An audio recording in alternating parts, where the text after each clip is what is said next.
Amir avtosavdoda arzonga 2014-yil Oqsvetda Cobalt mashinamiz kelib qoldi. Ko'rishingiz mumkin. Mashinamiz 3-pozitsiya ekan.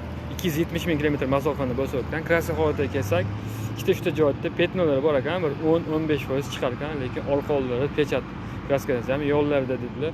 4 ta yaxshi yangi balonda turibdi. Mashinada ABS konditsionerlar bor, salon qismlarini ham ko'rsataman. Salonlari ham akkuratli, yaxshi bo'lib turibdi. Uzun zavodskiy chexollarda apshipka torpedalar urinib qolmagan, ko'ringlar tashalgan. Mashina 272 ming yurgan ekan. Mexanika 3-pozitsiya, metan gazli uстановka bo'lgan, hujjatlar hammasi joyida. Sizlar xohlagan hujjatni qilib berishar ekan. Texnik holatda hech qanaqa ish yo'q. Motor, korobka, hadovoy hamma yog'i zo'r deb turibdilar, aka. Bemalol o'zingiz uchun tekshirib, kraskalarni, texnik holatlarini tekshirib, hujjatlarni ham tekshirib, notariusda pul berasizlar.